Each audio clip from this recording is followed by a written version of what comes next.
The ugly past of embattled Senator Elisha Abbo has continued to haunt him as a photojournalist. Muyiwa Owolabi, in this chat with Flip TV, alleged the senator accused of slapping a woman in a sex toy shop in Abuja had assaulted him and denied him payment for services rendered during his initial senatorial campaign in Adamawa. My name is Owolabi Tayo. I'm from Ekiti State, and I happen to be a photojournalist to former governor of Ekiti State, Governor Fayose, during his campaign and after his campaign, and in 2014, and we did the campaign together. We toured every town in Ekiti State, and during the course, I happened to meet Senator Elisha Abbo, in which he was a consultant to former governor of Ekiti State, Dr. Fayose. Then we have a talk and we meet, and he saw my tenacity, the energy I put into my job as a photo journalist, and being the fact that he was aspiring to be a senator under APC, or Progressive Congress, in Adamawa Mubi North then. So he employed me to work with him, and after the election in Ekiti State, there was an election in Osun State between Senator Iyola Omishore and Rauf Aregbesola. So that was his next assignment, and I followed him down to Osun State, where I lodged in a celebration hotel for a month thereabout. On his bill? Yes. So it's on his bill that you lodged? Yes. So we were walking from from Ile-Ife down to Oshogbo, the PDP secretariat. Every day we move in and come back late in the hour after our assignment. And we had a talk, and we talk about the modality.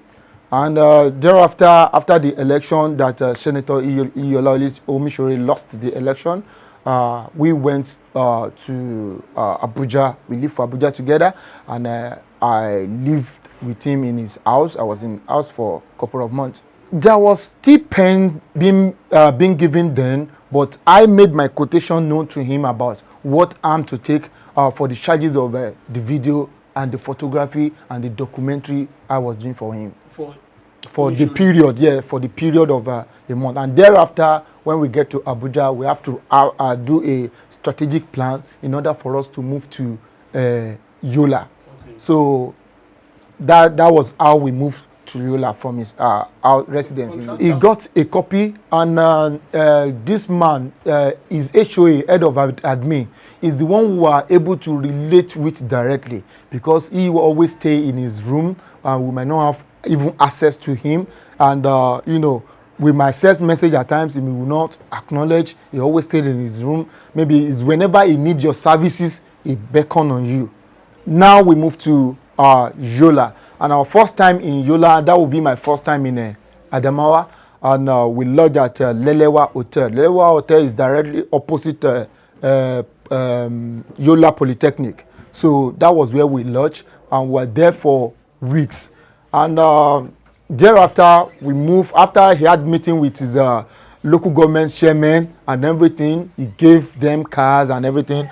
We moved from there to his local government, Mubi North in Adamawa. From Mubi North, we traveled down to his hometown to have meeting with his people of his constituency. That is Mushala. So we traveled all the way, and I began to cover him along and do the documentary. Yes, I have a team then. And after we finished in Mushala, we came back to Mubi. We were in Mubi for like a week thereafter.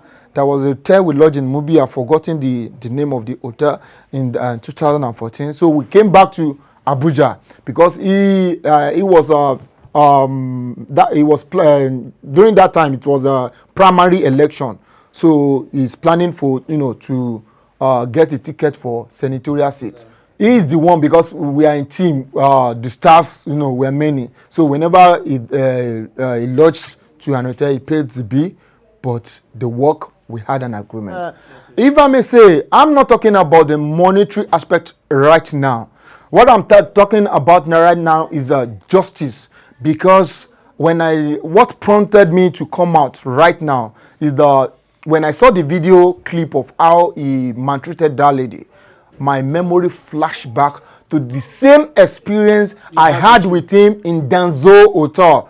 That was October 13 to 14. It was the night, because he always have a contract with these political parties to do a strategic work for them. So like we traveled down to Benin together. I was with him in Benin. I was with him when he went to meet this former PDP board of trustee chairman, Tony Anene. Yeah, I was in house in Sokoro. We do go together. At all. He did not say that. I asked him his number. I sent series of text messages. I even sent his PA then. The name of his PA is Aziz. I even sent him to him in his hotel room. He will not even acknowledge. Even is who you see that's ready to explain things to you. But who you do not see is very difficult to be fighting him. So I was so grieved, and I was so compelled to go and sit at his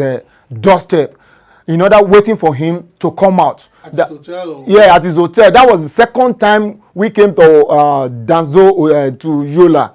We traveled down to Danzo to Yola. So we lodged at Danzo Hotel back then. So I was compelled at that day because there was a pandemonium in what they call it, in Mubi North. It was an eve day that Boko Haram invaded Mubi North. So there was chaos in everywhere. Everybody was just running. His people came from Mubi. His people that escaped from Mubi came to meet him, and he was trying to feed them up, get an accommodation for them, giving them money for feeding. So when I see that the environment is no longer conducive for me, because I didn't hear their language, I can't speak their language fluently, so I discovered that I can't, stay in this environment. Anything can happen. So I just have to make sure that I approach him to give me my money so that I can leave the environment. Yeah, the reason why I'm bringing the issue right now is that when I saw the video, my memory flashed back to the same experience I had with him. And I am coming out right now, and I'm clamoring, and I'm calling the good citizens of Nigeria to let them understand that the kind of treatment I received from Senator Elisha Abbo could happen to anybody. It could be your father, it could be your mother, it could be your uncle, it could be your younger ones. It could happen to anyone. If I do not voice that now, this might continue. The act of this impunity might continue. And this is high time for us to speak with one voice. It's not a matter of ethnic, it's not a matter of tribal dispute, but it's a matter of coming with one voice, to speak with one language, to let us stop impunity from people that we put in position, because the power of our people is greater than people in power. This is high time for us to speak with one voice. I want justice to be done. I want justice to prevail.